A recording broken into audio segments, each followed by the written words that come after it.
pulse oximetry. The pulse oxygen is fifth vital sign. पहिले चार आहेत पल्स, BP, टेम्परेचर RR, मग pulse ox. त्याच्यानंतर मग HGT आणि ECG आपण करतो कॅज्युअलिटीमध्ये या सिक्वेन्समध्ये. तर पेनला आपण फिफ्थ साईन म्हटलेलं आहे. तर depending on context fifth sign is pulse ox or pain. तर मेकॅनिझम बघू. तर दोन वेवलेंथ आहेत, LED आहे आणि फोटोडायोड आहे. LED जो लाईट फेकणार आहे तर दोन आहेत, एक 660ला फेकतो म्हणजे रेड लाईट आणि एक 940ला फेकतो म्हणजे infrared. Infrared is absorbed bye oxy haemoglobin. तर ऑक्सी हिमोग्लोबिन आपल्याला माहिती आहे की लाल रंगाचं असतं. लाल रंग निळ्याला जास्त ॲब्सॉर्ब करणं, त्याच्याकडे लाल स्वतःकडे आहे जास्त. डिऑक्सी जो आहे तो आपल्याला माहिती आहे की deoxygenated blood is greenish bluish जी काही आहे, तर त्याच्यामुळे it will absorb more of red. तर रेड इज 660, इन्फ्रारेड इज 940. आणि मग यांचा रेशो कॅल्क्युलेट करतो मायक्रो प्रोसेसर. तर या रेशोमधनं आपल्याला सॅच्युरेशन मिळेल. तर याला म्हटलं आहे बियर लॅम्बर्ट लॉ. तर बियर आणि लॅम्बर्ट, बियर युजली आपण कॉन्सन्ट्रेशननुसार घेतो. तर असा फंडा लावता येईल की अकॉर्डिंग टू कॉन्सन्ट्रेशन ते इंटेन्सिटी ड्रॉप होते आणि अकॉर्डिंग टू लेंथ, लांब किती लांब आहे तितकं त्याचं ट्रान्समिशन ड्रॉप होतं. तर थिकनेस म्हणजे बियर लॉ म्हणजे कॉन्सन्ट्रेशन आणि लांबी D म्हणजे लॅम्बर्ट लॉ. तर हे दोघांचं कॉम्बिनेशन करून ते रेशो काढतात, म्हणून त्याला म्हटलं बियर लॅम्बर्ट्स लॉवर हा स्पेक्ट्रोफोटोमेट्री आहे. तर फोटोमेट्री हे लाईट मोजायचं आहे आणि हा स्पेक्ट्रम, दोन स्पेक्ट्रम आहेत म्हणून स्पेक्ट्रोफोटोमेट्री. ठीक आहे. तर एक्सटिंक्शन कोइफिशियंट आहे त्यांचा आणि त्याच्यानुसार ते मोजतात. 2 LEDs आहेत, त्यांचा रेशो बघतात. आणि हा फक्त पल्साटाईल फ्लो बघतो. बघा, हे टिश्यू आहे, हे व्हीनस ब्लड आहे, याच्यात आर्टेरियल ब्लड आहे. डायस्टोलमध्ये एवढं शांत आहे. मग जेव्हा सिस्टोलमध्ये ब्लड वर खाली जातं तेव्हा तो रेशो चेंज होतो. तर त्याला म्हटलं आहे प्लेथिस्मोग्राफी. प्लेथिस्मोग्राफी म्हणजे प्लेथिस्मो म्हणजे व्हेन ॲक्च्युली फुलनेस. तर फुलनेस हे फुल होतं, खाली पडतं. तर दोन गोष्टी हा बघतो, हा ॲब्सॉर्प्शन बघतो आहे आणि दुसरं प्लेथिस्मोग्राफी बघतो आहे, फुलनेस बघतो आहे. तर या दोन गोष्टींचं कॉम्बिनेशन आहे पल्स ऑक्सिमेट्रीमध्ये, फोटोमेट्री आणि प्लेथिस्मोग्राफी. त्याने बियर लॅम्बर्ट स्पेक्ट्रोफोटोमेट्री म्हणून दाखवली आणि आता तो प्लेथिस्मोग्राफी दाखवतो आहे.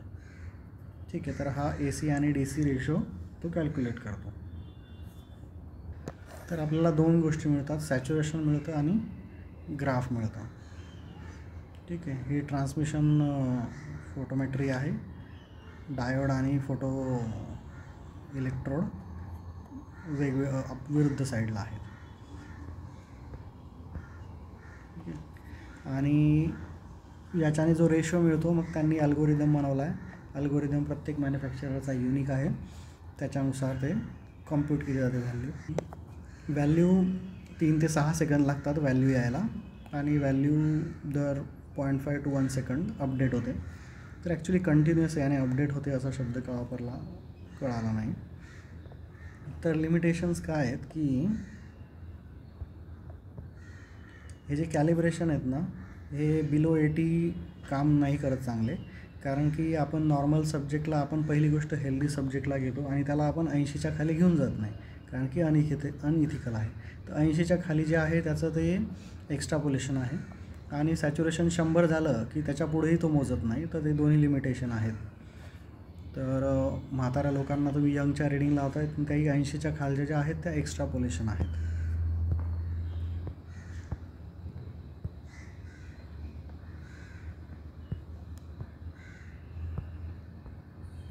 ठीक आहे. ॲम्बियंट लाईटने फरक पडतो. फोटो इलेक्ट्रोड जो आहे तो ॲम्बियंट लाईट पण बघतो, परंतु त्याला तो नलिफाय करण्याचे त्यांचे मेकॅनिझम आहेत इलेक्ट्रॉनिक. नंतर 2 प्रकारचे सॅच्युरेशन आहे. फंक्शनल म्हणजे जेवढं ऑक्सिजन फंक्शनल आहे तेवढं, जे ऑक्सी हिमोग्लोबिन बनवू शकतो. तर जे मेट हिमोग्लोबिन आहे बिना कामाचं आहे त्यालाही तो टोटलमध्ये पकडतो आणि मग त्याच्यामुळे फंक्शनल सॅच्युरेशन मिळतं. नॉर्मल प्रोब तुम्हाला फंक्शनल सॅच्युरेशन येतो, म्हणजे तुमचा जो रेशिओ येतो समजा 90% सॅच्युरेशन आहे ती 90% आउट ऑफ टोटल हे आहे.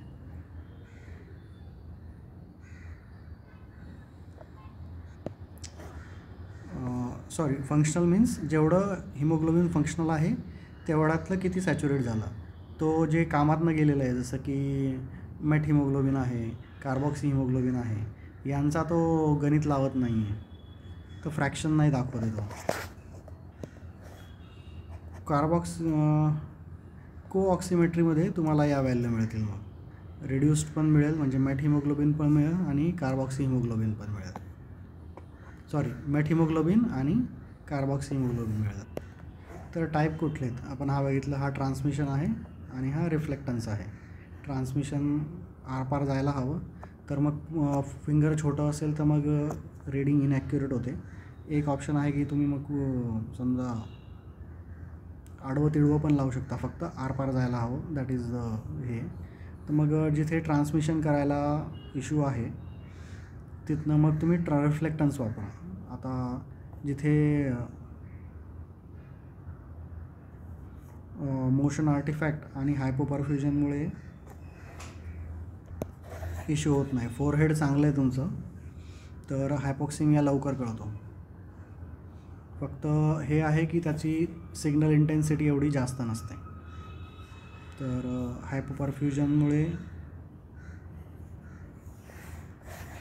हायपोपरफ्युजनमुळे तुमचं सिग्नल ट्रान्समिट होणार नाही एवढं आणि ट्रान्समिशन पाथ भेटणार नाही. तर फोरहेडमध्ये तुम्ही रिफ्लेक्टन्स लावलं, तुम्हाला आरपार जायची गरज नाही, तिथल्या तिथे जाऊन तुम्हाला कळू शकेल. तर हायपोपरफ्युजनमध्ये हे रिफ्लेक्टन्स इज गुड.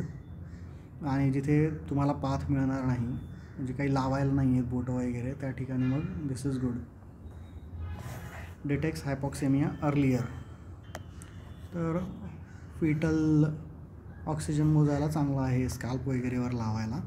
आणि बाकीचे जे प्रोब आहेत, इसॉफेजियल प्रोब असेल किंवा गॅस्ट्रिक प्रोब असेल, हे पण रिफ्लेक्टन्स येतं. ते इसॉफेगसमध्ये तर कुठे आरपार नाही ट्रान्समिशन करू शकत ना ते. तर इसॉफेगल प्रोब आपण CVTS सर्जरीला वापरू शकतो. गॅस्ट्रिकवर त्यांचा R&D चालू आहे. साईट्स ऑफ ॲप्लिकेशन याने ज्या एक्स्ट्रा दिलेल्या आहेत त्या माहीत नाही कशा काय दिल्या आहेत. Tongue is okay, year finger is okay, चीक कसं आहे माहीत नाही कळालं. अँकल म्हणजे लहान मुलामध्ये अँकल फूट हे ठीक आहे. पेनिस कधी नाही इमॅजिन केलं आहे.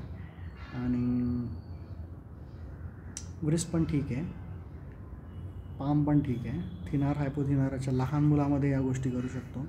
इसॉफेगस आणि फॅरेंक्स याच्यामध्ये जर तुमचं रिफ्लेक्टन्स होईल, टंगमध्ये ट्रान्समिशनवाला लावू शकता तुम्ही, ठीक आहे. तर pulse oximetry is compulsory for all anaesthetic procedures. तर यांचे युसेज फार टिपिकल वाटले मला, याने छान दिले.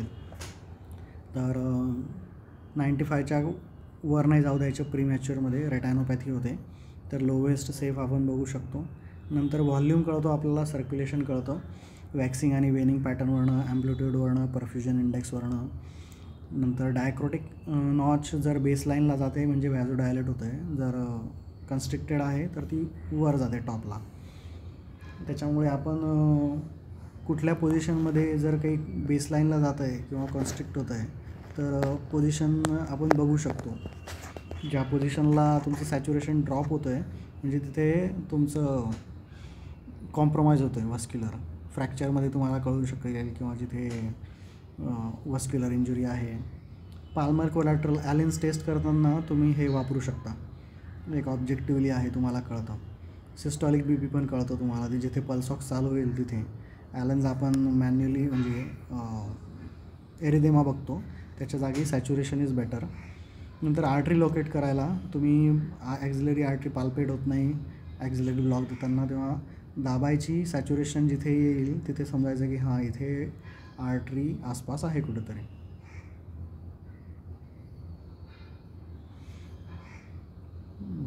नंतर एपिड्युरलमध्ये तुमचा वेवफॉर्म 10% कमी होईल, डायलेट होईल त्याच्यामुळे. CPR मध्ये ॲम्प्लिट्यूड कळेल तुम्हाला, ॲडिक्वसी ऑफ CPR कळेल. आधी हे पूर्ण करून घेऊ. माहितीमध्ये भरपूर सारं जास्त दिलेलं आहे. कॉम्प्लिकेशन, पेशंटने चुकून हात डोळ्यात घातला तर कॉर्नियल ॲब्रेजन होतील, प्रेशर आणि इस्केमिक चेंजेस होतील, इनकॅम्पॅटिबिलिटी आहे बिटवीन प्रोब, तो दुसरा प्रोब मशीनला लावला गरम होईल, MRIमध्ये जळून जाईल. ॲडव्हान्टेज काय आहे की लाईट वेट आहे, कॉम्पॅक्ट आहे, ॲक्युरेट आहे, नॉन इन्व्हेजिव्ह आहे, फास्ट आहे, गॅस वेपरने काही फरक पडत नाही, टोन चेंज होते त्याची, फ्रिक्वेन्सी चेंज होते, कंटिन्युअस मेजरमेंट आहे आणि सर्क्युलेटरी व्हेरिएबल पण कळतात. BP लो आहे आणि सिग्नल चांगला आहे तर म्हणू शकतो आपण की आउटपुट चांगला आहे. जर BP आणि सिग्नल दोघेही कमी आहे तर कार्डियाक आउटपुट कमी आहे. तर कार्डियाक आउटपुट थोडा अंदाज घेता येतो. नंतर आपण बघू पल्स प्रेशर व्हेरिएशनसारखं आपल्याला याचं पण व्हेरिएशन काढता येतं, प्लेथ व्हेरिएशन. नंतर तुम्ही रिसंट ॲडव्हान्सेस तुम्ही मल्टिपल वेव्स टाकल्या तर मल्टिपल स्पीसीज ऑफ HB तुम्ही जसं कोऑक्सिमेट्री आहे, मेट प्लस कार्बॉक्सी दोघंही मोजतं ते. आणि जर सिग्नल पुअर आहे तर तुम्ही रिफ्लेक्टन्स लावू शकता.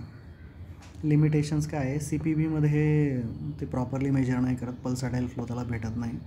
नंतर हायपोटेन्शन हायपोवोलेमियामध्ये काम नाही करत, रेनॉल्ड्समध्ये व्हॅसोकन्स्ट्रिक्शन असतं तिथे काम नाही करत, लो कार्डियाक आउटपुटला काम नाही करत. सिकल सेलमध्ये काम करतो तो, बाहेतीमध्ये वाचू आपण. फिटल HB पण मेजर करतो तो.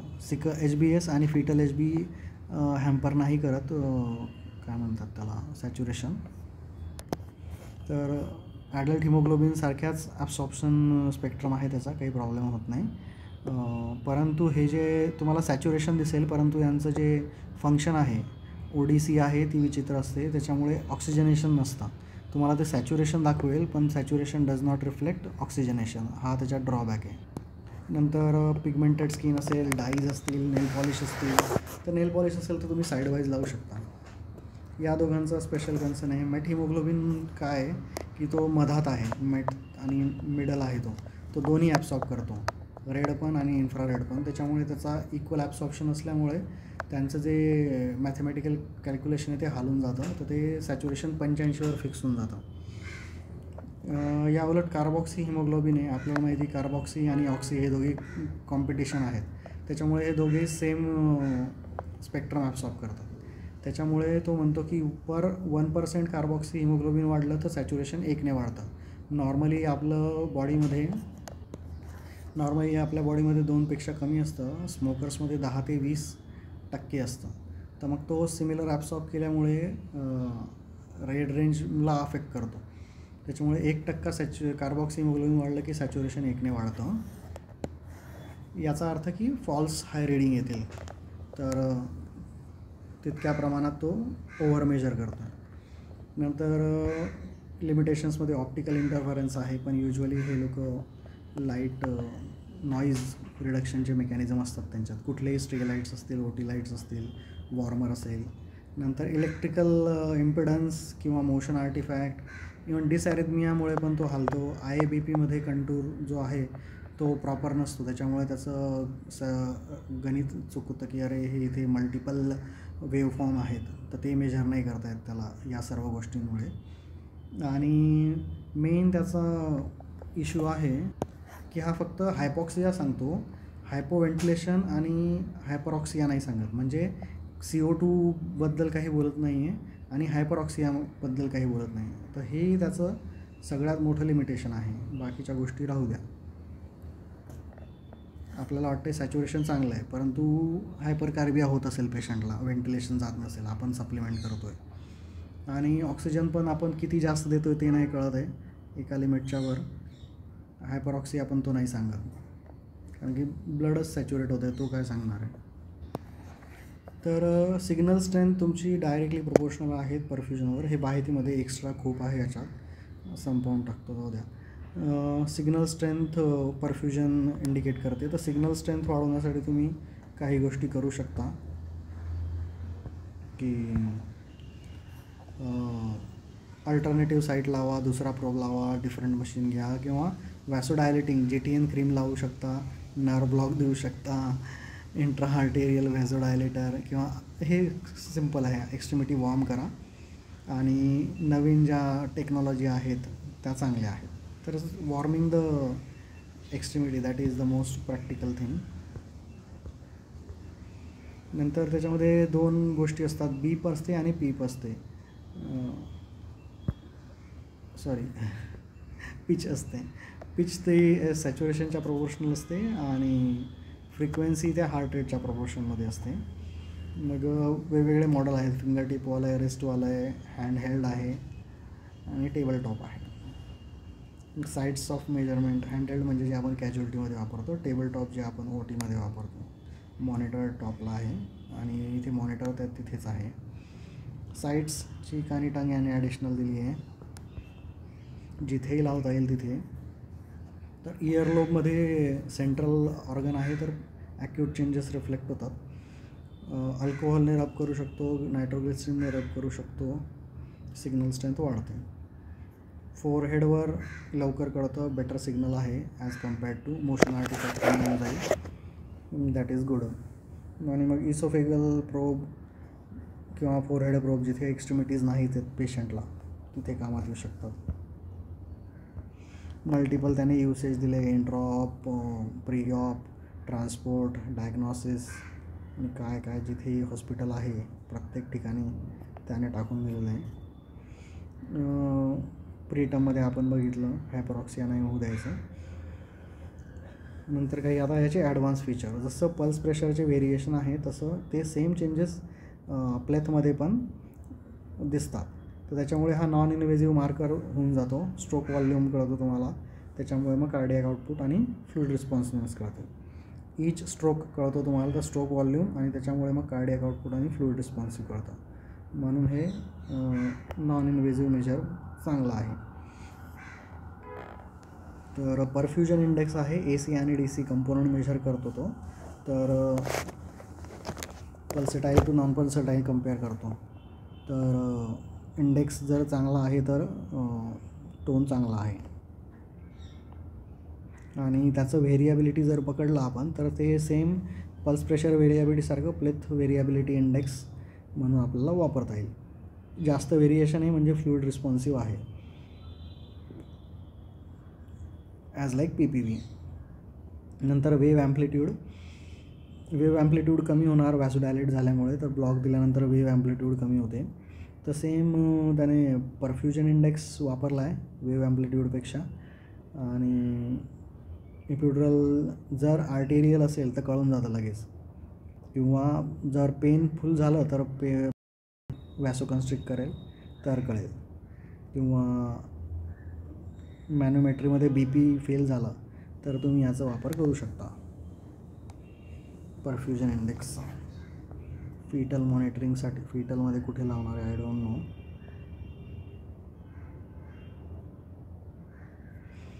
ॲडव्हान्टेजेस जे काही आहेत, तर मेन आहे त्याचं की 80च्या खाली काम करत नाही, यंग हेल्दी ॲडल्टवर बघितलेलं आपण.